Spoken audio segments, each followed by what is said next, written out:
دل کی بات اللہ سے کہا کرو۔ اپنی عروج پر ایسا مت کیجیے کہ زوال کے دنوں آپ کا حال پوچھنے والا کوئی نہ ہو۔ تم اللہ کو اپنی چاہت بنا لو، وہ پھر تمہیں ہر چاہت سے لا طلب کر دے گا۔ تم اس کو اپنی ضرورت بنا لو، پھر وہ تمہیں کسی کی ضرورت نہیں پڑنے دے گا۔ جب اللہ دے گا تو بہتر سے بہترین دے گا، اور میں نے سجدے میں جا کر وہ پایا ہے جو میں کھو چکا تھا۔ سجدے کی سب سے بڑی خوبصورتی یہ ہے کہ زمین سے کی جانے والی سرگوشی آسمانوں میں گونجتی ہے۔ اللہ سے اللہ کی چاہت مانگ، اللہ کے بندے کی چاہت نہ مانگ۔ حضرت علی رضی اللہ تعالیٰ عنہ فرماتے ہیں، دنیا میں اللہ کا خوف رکھنا آخرت کے خوف سے بچاتا ہے۔ راستہ واضح ہونے کے بعد اسے نظر انداز کرنا ایسا ہی بن جاتا ہے جیسے کوئی شخص جنت اور جہنم کو اپنی کھلی ہوئی آنکھوں سے دیکھے، پھر جنت کو چھوڑ کر جہنم میں کود پڑے۔ ہر اس جگہ میں گھسنے کی کوشش نہ کرو جہاں تمہارا کوئی جوڑ نہ ہو، حق وہیں پر جتاؤ جہاں کسی نے حق دیا ہو۔ جب اللہ کہانی کا اختتام لکھتا ہے تو سازشیں تو رہتی ہیں، ہمت ہی نہیں رہتی۔ فتح ہمیشہ بہت سی کوششوں اور لاتعداد شکستوں کے بعد ہی ملتی ہے۔ کوئی جب چپ رہے تو اسے سننے کی کوشش ضرور کرنا۔ ہم کسی کے لیے خاص تو ہو سکتے ہیں مگر مسلسل نہیں ہو سکتے۔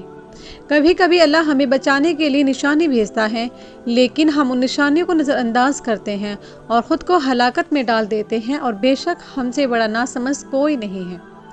پر پرندوں کے ہی اچھے لگتے ہیں، اگر انسان کے نکل آئے تو پھر وہ بربادی میں عروج پر پہنچتا ہے۔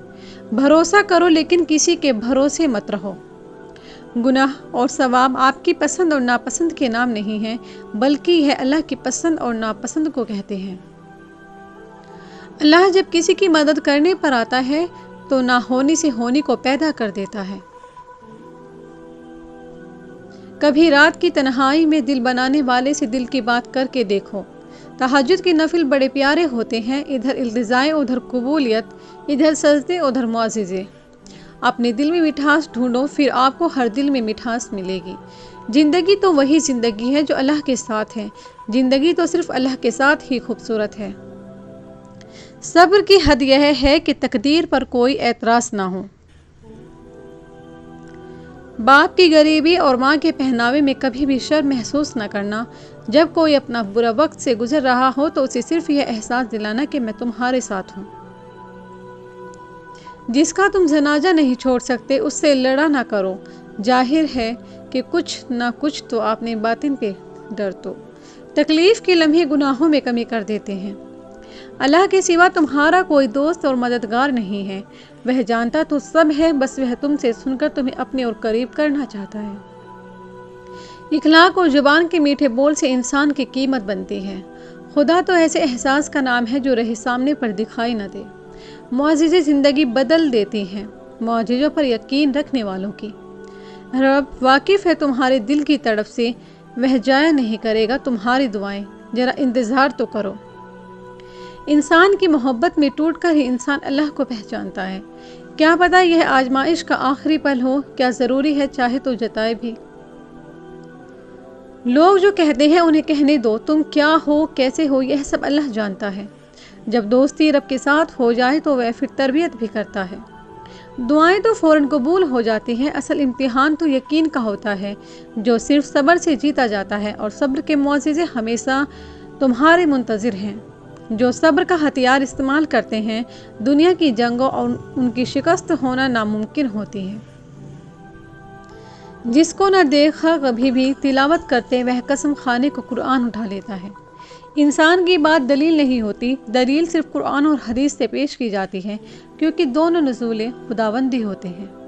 تمہارے یقین اور تمہاری دعائیں ہی تمہاری حالت بدلتی ہیں، اور جب اللہ تمہیں خود سے رجوع کرنے کی توفیق دے دیتا ہے تو وہ قبولیت کو تمہاری تمام دعاؤں کا مقدر بنا دیتا ہے۔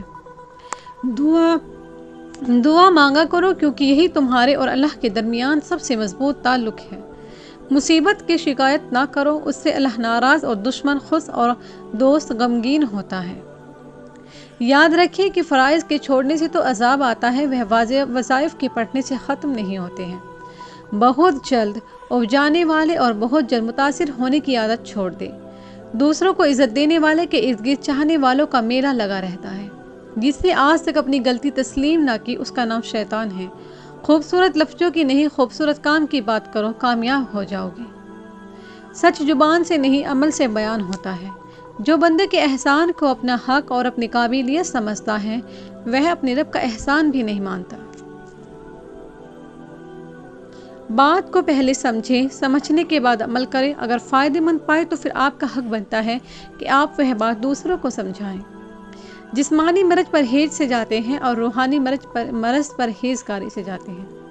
عام لوگ بدنامی کی وجہ سے اپنے گناہ چھپاتے ہیں، خاص لوگ اللہ کی محبت میں چھپنے کی کرتے ہیں۔